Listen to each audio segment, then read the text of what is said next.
welcome to the Boulder Bookstore YouTube channel. My name is Liesl and I am the children's buyer. Today we're doing a special edition because this is my birthday video and I get to talk about adult books. I'm going to talk about mysteries because I read a lot of mysteries, and I'm going to mention three authors whose series that I really am quite devoted to. I think I might be the only person in Boulder that reads them, but I hope not. And if you haven't heard these or discovered them yet, I'm hoping that you get inspired and come on in and buy some. The first one I'm going to talk about is Peter Lovesey. This one came out in 1991. It takes place in Bath, England, and the character Peter Diamond is sort of described as a dinosaur in multiple different instances, not only in his the way he treats mysteries. He's a real old-fashioned police procedural kind of guy. He likes knocking on doors, he doesn't trust the computers, but also in his physical descriptions he is also again described as a dinosaur. He's big, he's kind of brash, he knocks a lot of things over.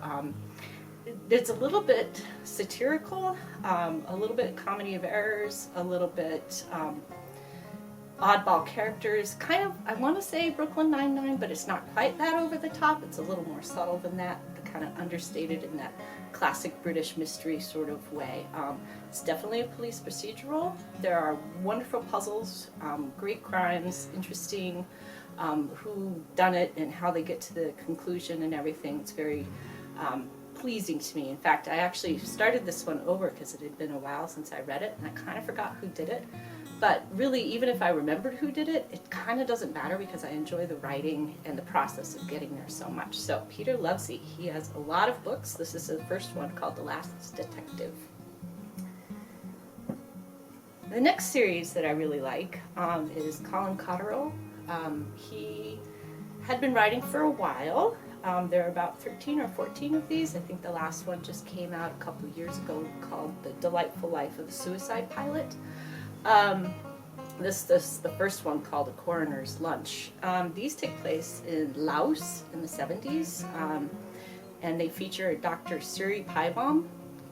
He was part of the revolution when Laos overthrew the French government, but now he's sort of in a catch-22 situation where he's been elected the coroner because there are no other doctors and no other intelligentsia left in the country. So he was a medical doctor, but he's not a coroner per se. The clinic is underfunded, his boss doesn't know what he's doing, so I think the catch-22 is really, really apt in there because there are a lot of situations you're just like, that's crazy, what?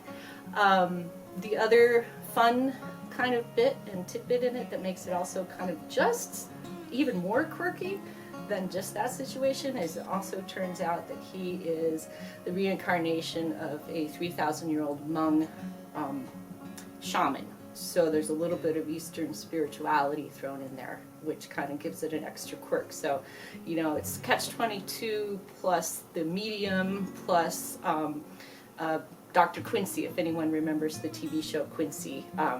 There's some of that element in there because of the forensic pathology. Super delightful, really, really fun.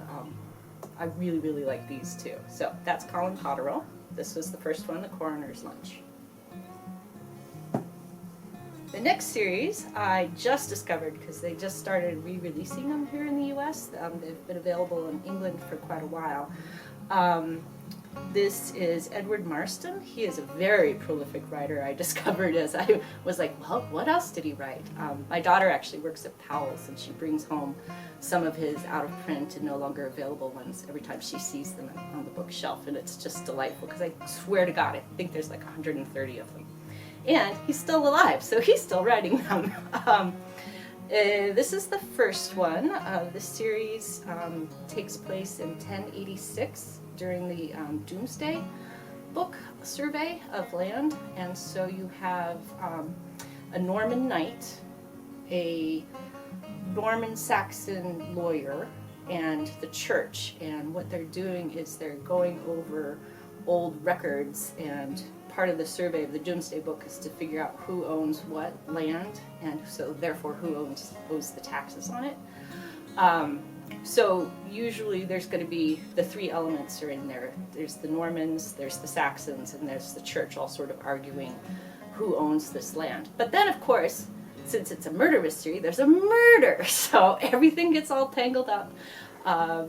And you learn some interesting tidbits.